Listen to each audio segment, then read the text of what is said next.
Здравейте на всички! Здрасти! Много се радвам отново да съм при вас. Супер! Едно от най-хубавите места, където можеш да си в София. Вече не е 5 часа вечер, а неделя сутрин, нали така?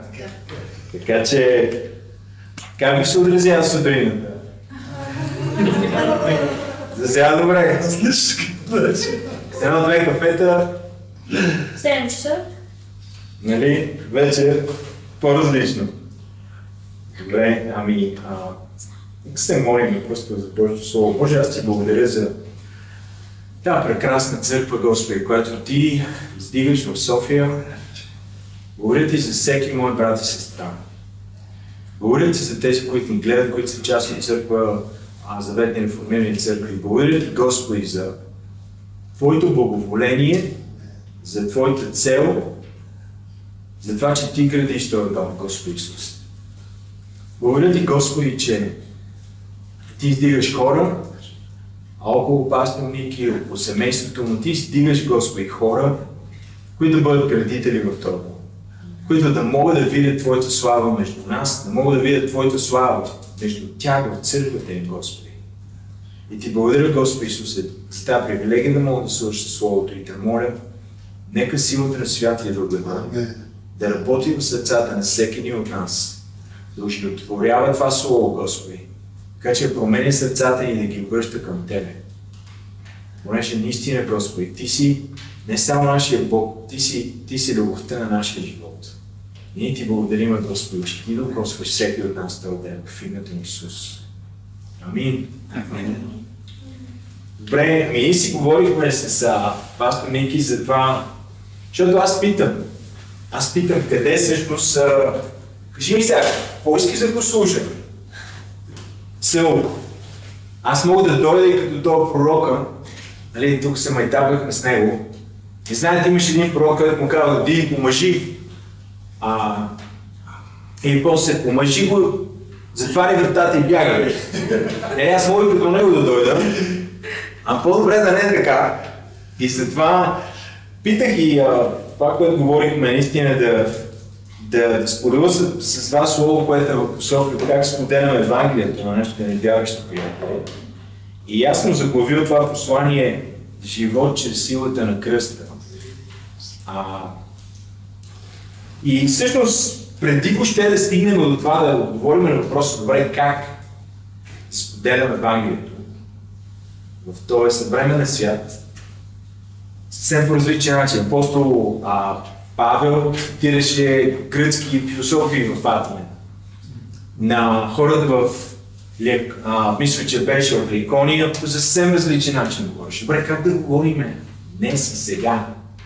Нашите приятели, на нашите роднини, на близките, но преди ще отговорим този въпрос. Всъщност аз мисля, че има един по-важен въпрос, който да отговорим, в какво евангелско послание ние вярваме и съответно какво евангелско послание ние живеем. И като казваме евангелско послание, имам предвид посланието на Библията за идването, смъртта и възкресението на Исус Христос. Света има проблем, Бог дойде да разреши проблема. И ние сме тия, които отразяваме Неговото разрешение. Но много често, когато ние споделяме Божието Слово с някой, предполагам, че ми се е случило, примерно, ти казваш на някой твоето лично свидетелство, какво Бог е направил в живота ти, как Исус те е докоснал, какво е трансформирал, какво е вярата за тебе. И много възможно твой приятел си каже, знаеш какво, много се радвам за теб. Чудесно, ти си намерил твоя път. Щом Исус за тебе пътя, супер, браво, радвам се. Аз като си намерих моя път в източни философии, трансцендентална медитация, някой мога да каже в чашката, примерно. Аз там се утешам. Това е моят Господ и Спасител. И в един момент ти се усещаш сякаш, просто увисваш. Ти не знаеш какво да кажеш повече. Що не знаеш за какво да кажеш повече? Защото изглежда сякаш той Исус, за който ти говориш, си е твой личен Исус. Аз съм от едно по-различно поколение, но тук Влади и пастор Ники, може да си спомнят. Като тинейджър слушах една даже доста депресарска група, каза се Депеш Мод. И Депеш Мод, аз съм като някой от вас в християнски семейство. Не. И Депеш Мод има една много интересна песен, казва се Лични Исус. Your own personal Jesus. Someone to hear your prayers somewhere. Who cares? Някой, който да чуе твоите молитви, твой личен Исус. И хората сега ти казват, хей, това си твой личен Исус. Не ми го давай на мен. Не ми го давай на мен. Аз имам мой начин, по който се прави живота. И аз съм усещал, мисля, че много може би от вас, когато тръгнеш да свидетелстваш на някой, просто да кажеш, това са твоите вяра, те не са морални с теб. И ти увисваш, твоето свидетелство увисва. Ти не можеш какво повече да кажеш. Въпросът обаче, че Исус, който ние вярваме, не е мой и твой личен Исус. Само. Исус, който вярваме, е Спасителен на света. Включително и Спасителен на хората, които не осъзнават, че се нуждаят до Спасител. Добре, как аз да преведа този човек от точка А в точка Б? Но преди въобще да говорим за някакъв начин, аз преди когато някой ми е говорил за това как достигаш думи и свикам, добре, трябва да има някакъв начин, трябва да има някаква система. И дори да има, осъзнах, че това не е най-същественото. Най-същественото е всъщност какво Евангелие аз вярвам и в какво Евангелие аз живея ежедневно. И затова искам да ви прочетем един пасаж. Ако някой беше попитал апостол Павел, добре, кажи ми сега, какво е посланието за Евангелието? Кажи ми. И вероятно той ще пита, добре, кратката версия ли искаш или дългата? Защото мога да ти дам и кратката, мога да ти дам дългата. Лично според мен, дългата версия на апостол Павел се нарича посланието към римляните. Това е дългата версия. И ще чета за кратко от дългата версия. В Римляни 3 глава, 9-12 стих се казва, много интересно, апостол Павел започва и говори за това как той говори.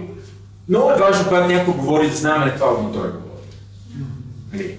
Той говори на две групи хора. Говори на хора, които са тотални езичници в Рим, които не знаят нищо, не знаят Месия, тия неща, просто това са някакви чужди фрази за тях, те не разбират от това. И други, които пък са били в синагогите, които може да са били езичници, обаче имат някакво разбиране в афинитет към юдейската вяра и въобще към тяхната логика. И той казва, първоначално говори за едните, после говори за другите и казва, добре, какво предимство имаме ние, като юдеи? И в един момент той казва в 9 стих и какво имаме? Имаме ли предимство? Ни най-малко. Понеже вече обвинихме както юдеи, така и елини, или сиреч гърци, че всички са подвластни на греха. Както е писано, няма нито един праведен, няма кой да разбира, няма кой да търси Бога.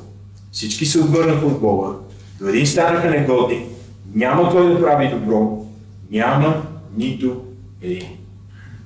И сега, това може да ни звучи малко поетично и да го възприемем по някакъв метафоричен, поетичен начин. Но всъщност няма нищо поетично в него. Ако се замислим в този пасаж, има три неща, които аз лично така съм си отбелязал. Едното е, че всички се отвърнаха от Бога. Всеки се разбунтува. Няма някой, който да не се разбунтува. Няма нито един, който да го търси. Тук сега, ако се замислиме, ще кажа, чакай малко. Няма никой, който да търси Бога. Тук не мога да се съглася. На пръв поглед на мен ми е трудно да се съглася с това писание. Защо? Защото има много хора, които търсят Бога, нали? Има много хора, християни, които го търсят. Има много хора, които чрез различни религии го търсят. Добре, как може? Словото казва, и апостол Павел се съглася. Той казва, няма нищо, който го търси. Че първият, който може да се нареди на опашката, че го е търсил, както може би много малко други хора, е самият той. Самият той. Той казва, няма човек, който го търси. И много интересно, понеже знам, че вие сте църква, която уважавате реформираното богословие. Един нейн представител, който аз пък много уважавам, Тим Келър, дава следния пример. Той казва, като бях млад, имах един период в живота, в който се чувствах много депресиран. Вече християнин е бил. И нищо не ми се получаваше. Молех се, Бог не ми отговаряше. Неща се случваха в живота ми, нищо не ставаше. И в един момент, един път, когато се молил, свършил да се моли, нито усещал Божието присъствие, нито имал нещо в живота му, което кой знае колко нали, да се случва в него. И когато вече си тръгнал от мястото на молитва, една мисъл дошла, и понеже той е презвитерианците не непременно казват Бог ми говори, той казва имах усещането, или Бог ми говори, и каза, понеже той си е казал, добре, какво си имам аз от тази работа? Какво ме ползва това, че вярвам в Бога? Какво ми носи на това на мен лично? И тогава Бог ме проговори, вярвам в Святия Дух, ми казал, всъщност, ти идваш при мене заради мен самия и за нещата, които мога да ти дам. Ти идваш при мен заради мен самия, за мен като личност, или заради нещата, които мога да ти дам и които да получиш от мен. Представете си взаимоотношение, в което сте с ваш близък приятел, или може би с съпруга, без значение. В това взаимоотношение, в един момент, това, което ти можеш да дадеш на другия, по някаква причина вече го нямаш. Може да са финансови способности, може да са някаква форма на грижа, да речеме усъкътяваща, може да се грижи вече за този човек. И в един момент усещаш как този човек просто изведнъж му се промени отношението и той се отдръпва от тебе. Отдръпва се. Спира взаимоотношение. Отдалечава се, изстудява. И ще кажеш, какво стана? Всъщност разбираш, че този човек е бил с тебе заради това, което може да му дадеш. Не заради теб самия. Нека да върнем лентата. Как Господ се чувства, понеже Бог има чувства. Понеже Библията казва, че ние сме създадени по Негов образ и подобие, това е емоционално същество и ние сме такива. Как Бог се чувства, когато всъщност аз съм там заради това, което Той просто може да ми даде, а не заради Него самия. И когато тук се казва, няма нито един, който да го търси, аз вярвам, си има предвид точно това. Всеки в нашия живот, в някакъв период от време, сме търсили Бога не заради Него самия, а заради това просто, което може да ни даде.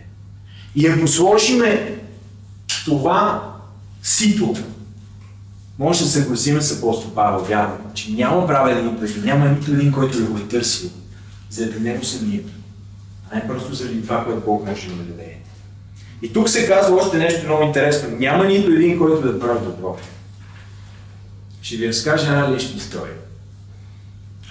Аз повярвах на 16 години, 91 година. Даже вчера бях в залата, в която повярвах. Първа зала на НДК, на 7 април 1991 година. Чух Евангелието, излязах напред и се молих с молитва за покаяние. Вчера имаше национална молитва. От цяла България имаше църкви, които се молиха за България, за църквата, за нацията и беше наистина чудесно време. Но когато аз повярвах, аз преживях Божията любов, но не преживях разбирането, че аз съм грешен. Знаех, покажах се в греховете си, дигна се тежест това в живота ми, но аз нямах тази съзнателност. Понеже аз бях добро дете вкъщи.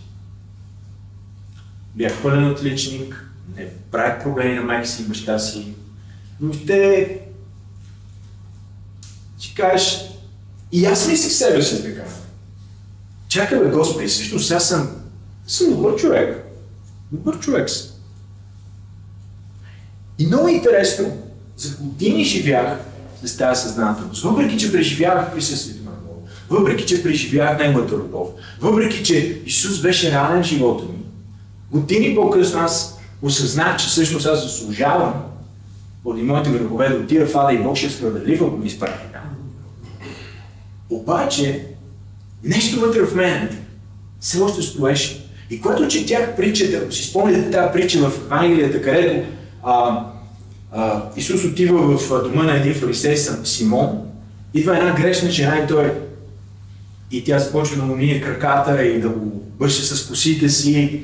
И тогава Исус му казва: Симона, виждаш ли тази жена? Ти не ми донесе, деца казва, не ме целуна, тя продължава да целува краката ми, да ги бърше с косите си.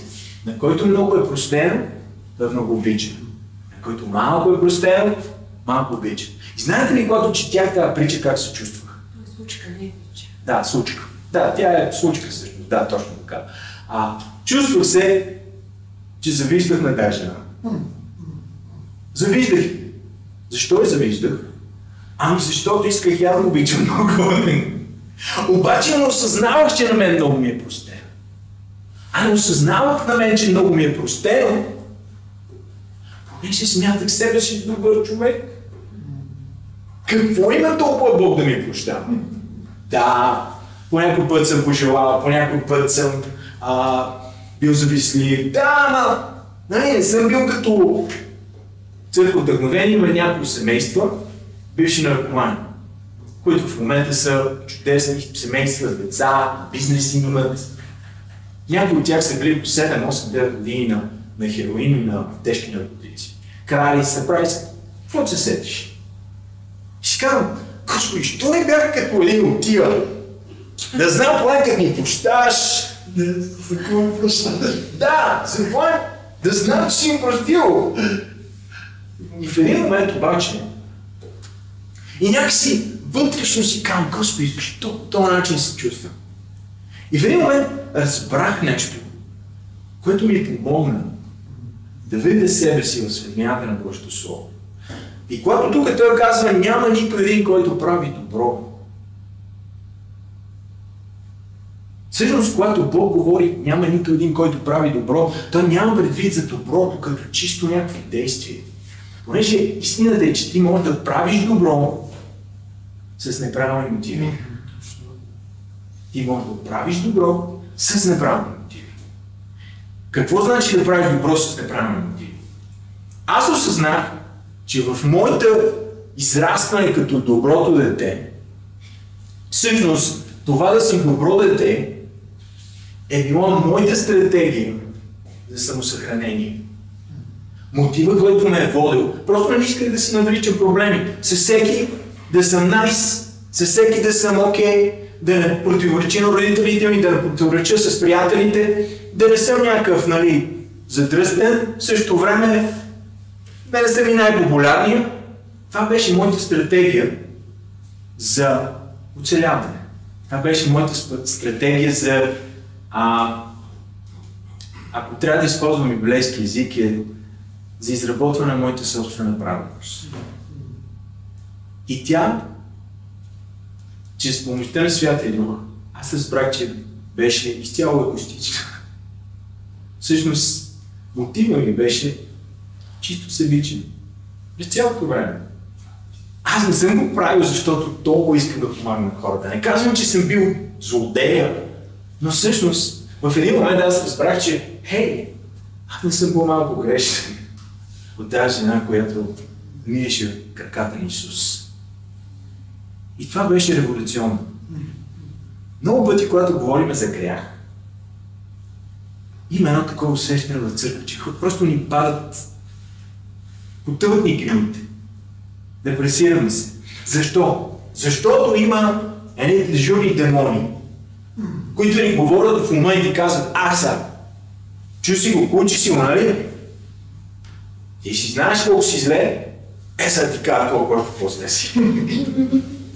Само, че това не е идеята на Божието Слово. И това не е идеята на Библията. И беше много интересно, че когато разбрах, че аз съм от един от тия, за които Словото казва, няма нито един, който да прави добро.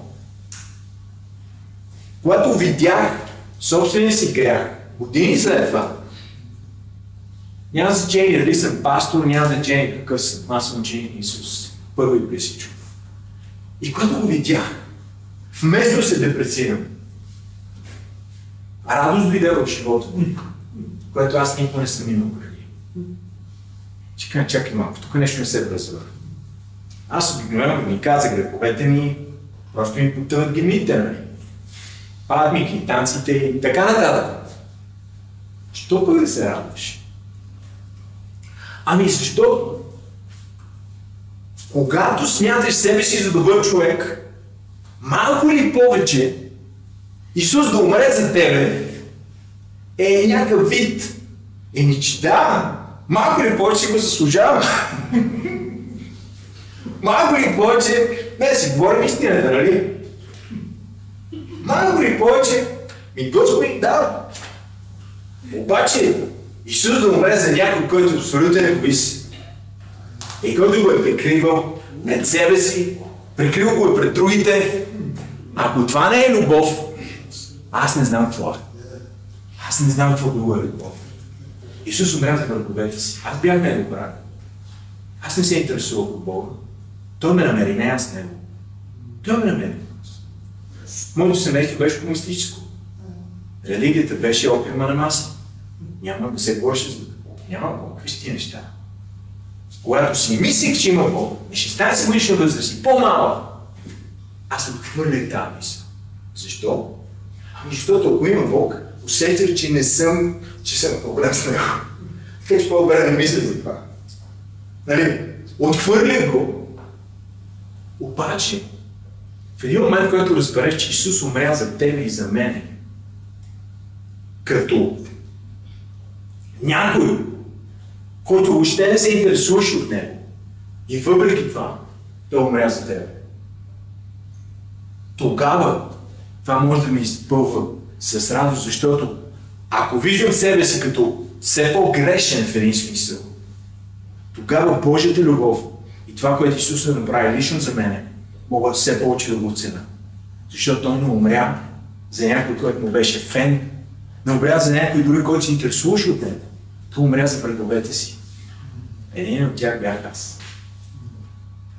И това за мен прави Евангелието все по-пълно със смисъл. И любовта на Христос все по-пълно със съдържание. Както казва един служител, ти си по-грешен, отколкото някога можеш да си представиш, но в същото време си по-възлюбен, отколкото някога можеш да си представиш. Ети кратката версия на Евангелието. Но защо говоря това? Ще кажеш ми, добре де, хубаво. Това става за хора, които вярват, че има някакво морално добро и зло, че има някакъв морален абсолют. И според мен българското общество все още в голяма степен е такова. Все още в голяма степен традиционно. Но българските морални водители, които вярват в моралните ценности, всъщност правят един вид самоубийство, който те самите не осъзнават. Какъв е този вид самоубийство? С най-добри намерения решаваме да изпратиме децата си в западни университети да получат най-доброто образование. И когато те се върнат в България след 4-5 години, всъщност те вече са толкова либерални и с толкова, да кажем, да, с промити мозъци, че също те си кажат, чакай малко, нямам правилно и грешно. Аз решавам какво е правилно и грешно. Аз съм този, който, защото трябва да има някакви морални абсолюти. Няма морални абсолюти. Аз съм този, който решавам. Как споделяш Евангелието с един такъв човек? Как ще споделиш Евангелието с някой, който ти казва, тя няма Бог, няма морален абсолют. Ти казваш, че това е грешно, аз ти казвам, че за мен не е грешно. И тук вече разговор спирам. Апостол Павел отиде в Ликония, мисля, че беше. Ликония, ако не се лъжа. Там не им говореше за грях. Хем говореше нещо много по-различно. Каза, обърнете се от тези неми идоли към живия Бог. Един човек, който не вярва в грях, как мога да му споделя Евангелието? Мога да му кажа самото нещо. Виж,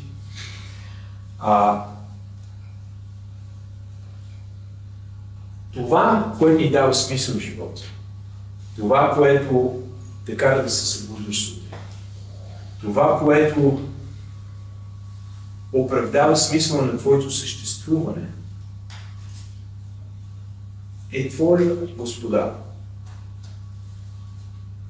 Има един чудесен филм, който е стар, беше взел Оскар, казва се Огнени колесници, не знам колко от вас сте го гледали. Но Огнени колесници е за двама атлети, реални, това е по действителен случай, реални. Един е евреин, мисля, че Бен Крос играеше него, другия е Ерик Лидел, който е християнин, посветен християнин. Посветени християни всъщност казва, аз тичам. Те са лекоатлети, които са били на Олимпийските игри още преди Втората световна война. Той казва, аз тичам, понеже знам, че Бог ме е направил бърз. И аз искам да му доставям удоволствие с моето тичане. Другия казва следното нещо. Той казва, аз имам 10 самотни секунди, които да оправдаят моето съществуване на тази земя. 10 самотни секунди. Сиреч, ако аз не се справя, моят живот няма стойност. Аз съм сложил на карта. И всъщност, какво значи идол? Идолът може да бъде, повечето случаи идола не са лоши неща по принцип. Идол обикновено са добри неща, които ние обожествяваме. И всъщност добри неща, от които търсим нещо, което само Бог може да даде. Този лекоатлет, той поставил неговата лекоатлетическа кариера като смисъл, който оправдава неговото съществуване. Един известен американски режисьор в Синди Ламет, мисля, че беше, той фактически, когато е станал още към 70-80 годишна възраст, той продължил да прави филм. Причината, когато всяка година правя по един филм, е казал, със всеки филм, който правя, аз оправдавам или печеля още една година съществуване на тази земя. Сиреч, моята работа, моята лекоатлетическа кариера или каквото и да е, това е смисъл на моето съществуване. Оттам аз черпя идентичност, оттам аз черпя стойност, себестойност, оттам аз черпя смисъл на моят живот. Тогава работата е моя идол. Приемам от едно добро нещо, което принципа кариера или развит. Приемам това само, което Бог може да ми даде.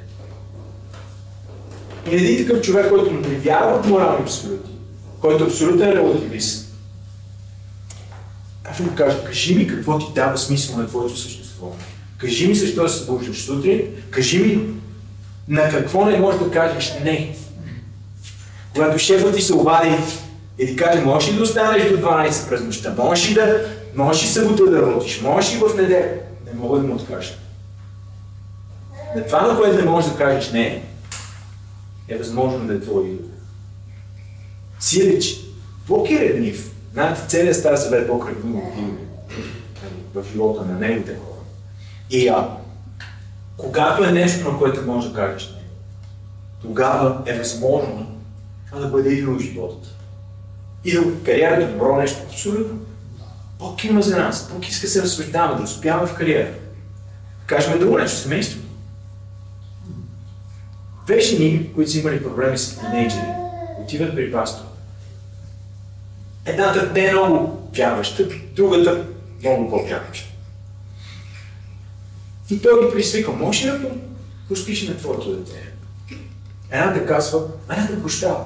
Съгношението се възстановява. Другата казва, аз не мога да простя. Защо не мога да простиш? Защото ако му простя, и двамата тинейджери са тръгнали в крив път. И са криминални неща и така нататък. Просто провали са си децата по някакъв начин. нали, младите хора, не деца. Те не са деца, младите хора са.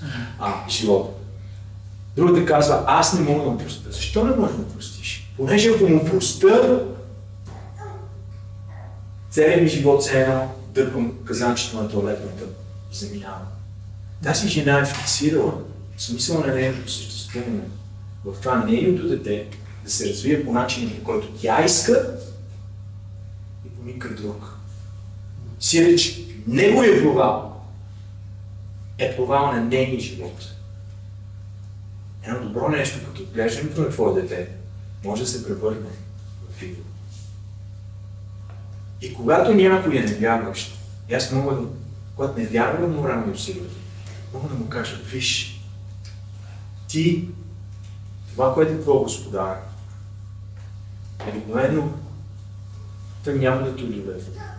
Защото идолите обещават, но не изпълняват. На английски има един израз over promise, under deliver. Прекалено много обещават, но малко доставят. И никога ти не се усещаш. Ти гониш тази кариера невероятна и се усещаш сякаш никога не си стигнал там, никога не си достатъчен. Никога няма да бъдеш достатъчен. Единствено в Исус може да си достатъчен. Или пък ако никога не съм достатъчен като майка, никога не съм достатъчен като баща или нещо. Нали, това нещо измъчва и идолът няма да те прости. Исус ще ти прости. Защо ще ти прости? Просто защото Бог е такъв тия бащите, които имат много пари, не знаете на филмите, тия шугър казват, които са с многото пари и просто сине, тук ете 20 000 и ние по някакъв път мислим, че Бог е така с прошката. Просто Бог има някаква такава, просто му идва такава кефово и да прощава и да дава прошка, което е много далеч от истината. Защо е много далеч от истината? Понеже, само да ви питам, колко от вас ви е лесно да прощавате? Когато, нека да уточня, когато някой сериозно ми е наред. Не когато някой просто, не ви се обадил тук за 5 минути и ти. Някой сериозно човек. Някой да му е лесно да прощава. Браво, такова. Защо? Повечето от нас не са така, нали? Защо? Защото прошката изисква плащане на цена. Бог може да прощава. Исус прощава, понеже е платил цена.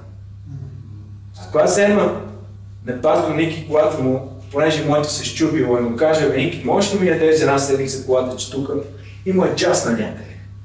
И да речем, човека няма разход, няма граждан, нещо, изтегва. И сега, той може да ми каже, сега ще прощавам ти. Добре, обаче някой трябва да плати сметка, нали? И трябва аз да платя сметка. Да речем обаче, че той каза, искам аз да платя сметка. Какво се случва това? Той взима на себе си едно несправедливо, на пръв поглед деяние, той поема цената. Той преживява отново тая агония. Той може да ми плати, но аз го правя за него.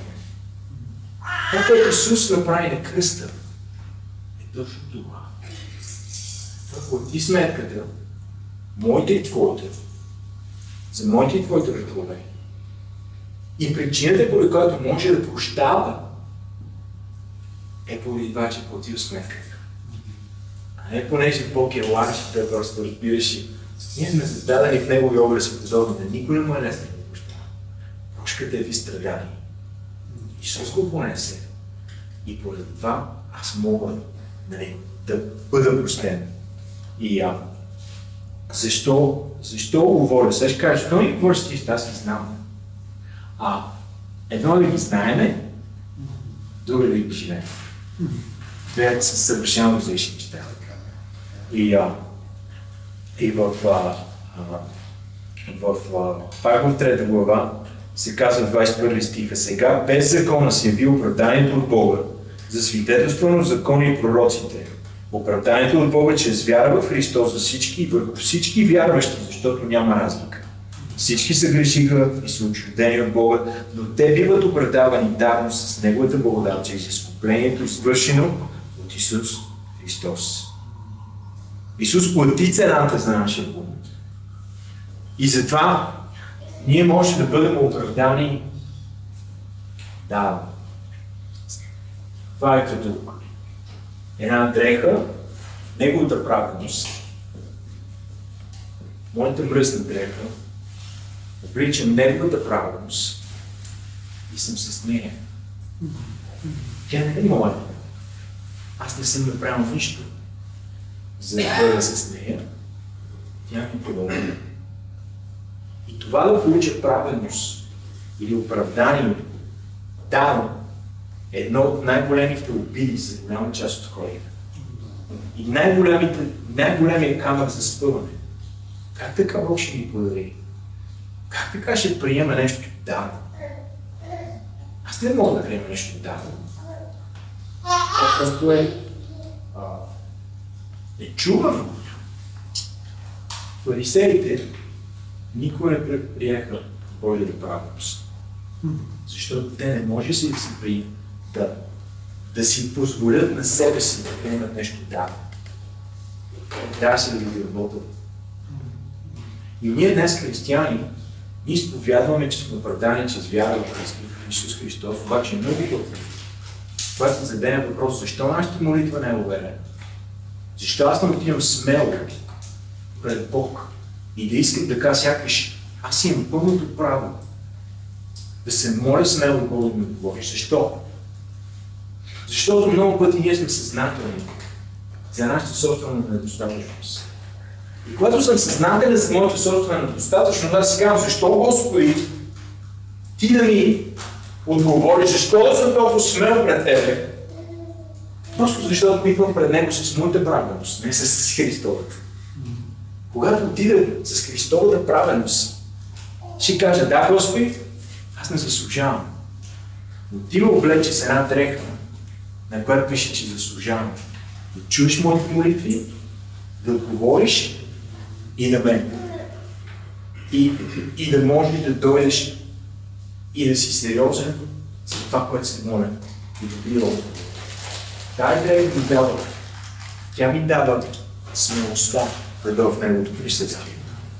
Но, говорейки за хората, които са около нас.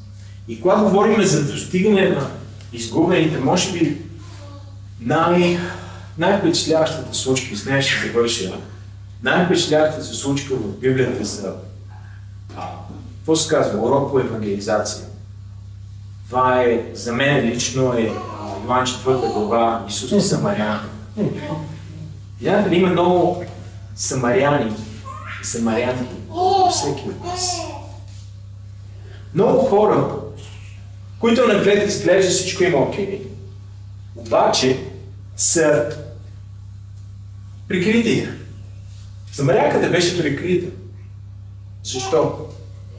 И кой ще ходи да взима вода от кладенец с най-голямата жега, която никой не излиза на вода? Кой? Някой, който не иска да среща никой от себе си. Някой, който се срамува от себе си. Някой, който просто се чувства ужасно за начин си на живота. И около нас има много такива самаряни. Те не ходят точно в най-голямата жега, обаче имат достатъчно маски, които са сложили в живота си, които да ги предпазят от нараняване, от отхвърляне, от вината, която изпитват. Това направи Исус с самарянката, което може на нас да ни послужи за това как да достигнем хората около нас. Исус направи нещо, което беше първо, че беше нечувано въобще да говори с жена от етническа група, която абсолютно те бяха скъсали юдеите за тях. Беше само по себе си беше голямо чудо, че въобще говореше с тази жена, предвид порядките по това време. И също така, другото нещо, което се случи, е, че дори преди той да даде слово на знание и си имал петима мъже. Той каза, мога да ти дам вода да пиеш, която никой няма да ожеднеш. И тя каза, господине, дай ми тази вода. Но много интересно беше нещо, след като тя чу, че той направи ядрено-магнитен резонанс, направи скенер, екография, каквото се сетиш там, прочети почтата и каза, виж какво, на съвременен език ти живееш на семейни начала с петия мъж. Четирима си имал с петия си на семейни начала. Съжителстваш модерния език. И сега някой да ти прочете почтата и ти да се юрнеш при същите хора, които си отбягвала всеки ден. Изтичаш и им кажеш, елате вижте един човек, който ви каза всичко, което съм направил. Аз ако съм някой щело, бих казал, чакай малко че ние това ти го казваме за 20 години. Нещо ново. Първо, че нея беше срам. Първо, че тя нямаше никаква задръжка до тия присъщите тия хора, които отхвърляха. Защо? Защото аз вярвам, че има нещо там, което може би Йоан не го спомена, но то се вижда в цялата тая история. Тя отиде при хората, които я отхвърляха с такъв ентусиазъм, защото това, което тя си казваше, елате вижте, един човек, който ми каза всичко, което съм направил. Един човек, който ме видя толкова грешен, който никой от вас да не е виждал. И който въпреки това ме обича. И който въпреки това ме обича. Това беше. Защо го казвам това? Понеже ние живеем Евангелието. И ние можем да видим греха в нас. И в същото време не знаем, че има един, който въпреки това ни обича и ни приема. Вашите невярващи приятели ще го усетят. Как ще го усетят? Ще си тръгне фарисейския дух от нас. Ще си тръгне осъждането. Виж го това какъв е. Виж е тая какъв е. Ама тя това, ама на него това, ама другото. Причината, поради която няма много от будните синове в църквата е, че има твърде много стари брати. Много от нас сме като стария брат. И всъщност, когато ти познаеш силата на Евангелието по този начин в твоя живот, когато можеш да приемеш себе си и да знаеш, че това, което те свързва с невярващия твой приятел, е твоята щупеност, е твоята греховност. И когато знаеш, че има някой, който те приема, ти ще можеш да го приемеш него. И тогава фарисейското отношение в нас започне да си тръгва. Както стигаш и говорим, достигаме го, първо с това да живеем Евангелието ни. Какво Евангелие си повярва? Какво Евангелие практикува живота си? Понеже Евангелието, което ние практикуваме, това е Евангелието. Ама Евангелие на дела, в което се опитваме просто да сме добри християни. Не казвам, че не трябва да бъдем добри християни. Но нека да задам въпрос на майките. Ако вашето дете е в опасност и по някакъв начин трябва да направите нещо да го спасите, вие не мислите много дълго. Действате и го спасявате. И после няколко дойде да каже, добро дело направи. Какво направи ти след това дете? Ти ще кажеш, аз въобще не мисля по това начин. Аз просто направих това, което трябваше да направя. Когато ти познаеш колко много си възлюбен или възлюбен, тогава твоите добри дела ти ги виждаш по същия начин, който тази майка вижда нейното добро дело. Аз съм просто един слуга и аз съм просто един родител, който направи това, което трябваше да направи за детето си. Защото тогава ти действаш от благодарност, не от оправдание. Не е това просто ти да спечелиш с твоите и моите мижеви усилия Божието благоволение. Не се случва така. Ние нямаме да си получаваме това подарък. Така че искам просто сега, ако нямате чувството, се изправим и да се молим за. Първо да се молим за това Бог да дойде в нашите сърца и да ни покаже силата на евангелското послание. Да може да го приложим по начин, по който ние не сме го виждали, може би в момента. Просто може да затворите очите си и да стоите пред Исус. Буквално да застане пред Исус и да виждаме този кръст, да виждаме тази любов, че Той понесе това, което ние заслужаваме, за да може ние да получим това, което Той заслужава.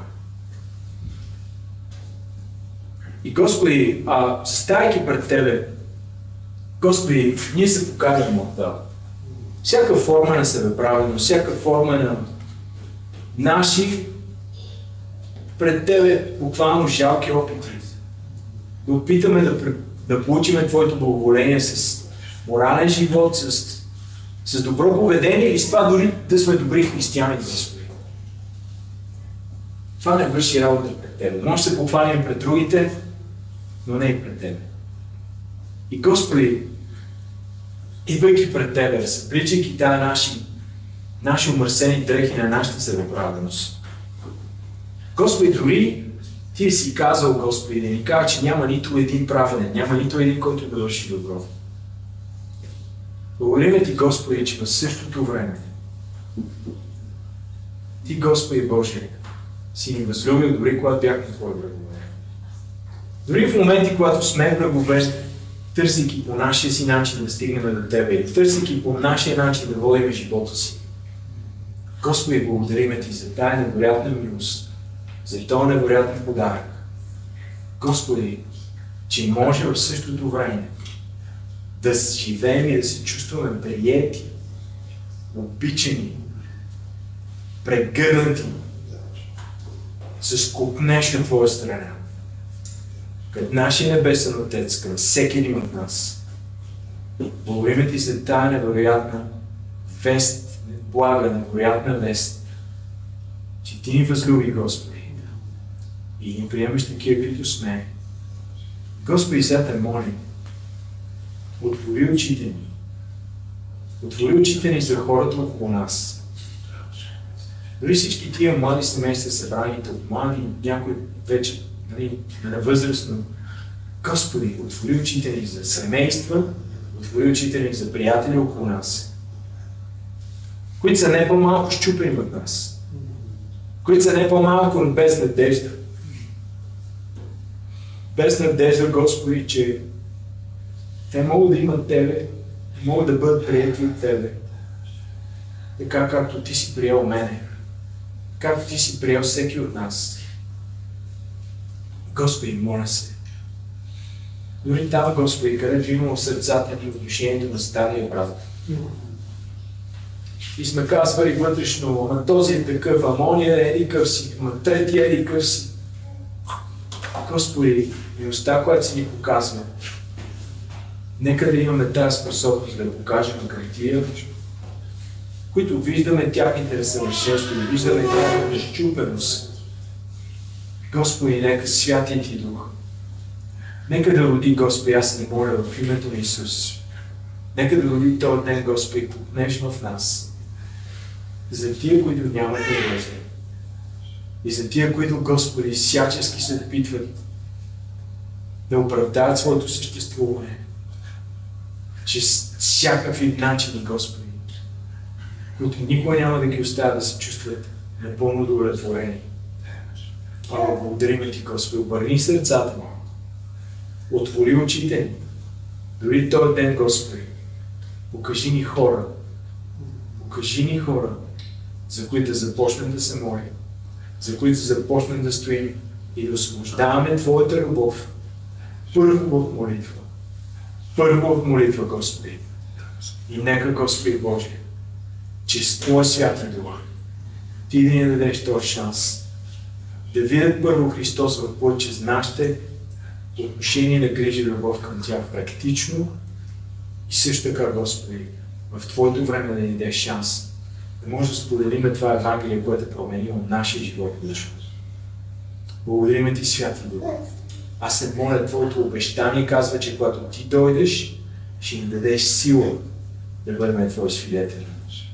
Господи, изпълни тази скъпоценна църква. Изпълни всеки един от моите брати и сестри със силата на Святия Дух. Да бъда свидетел, Господи. Да бъда свидетел смело, понеже няма какво се страхува. Както самарянката, ние сме приятели от това, чието мнение значи най-много. Благодарим Ти, Господи, за тази смелост и се моля, Святия Дух, да освободиш по нов начин, с нов интензитет и с мотивиран от Твоята любов във всеки един начин. В името на Исус, благославям тази църква и Ти благодаря за чудесните неща, които се случват с всеки един, Господи. В името на Исус. Амин. Благодаря.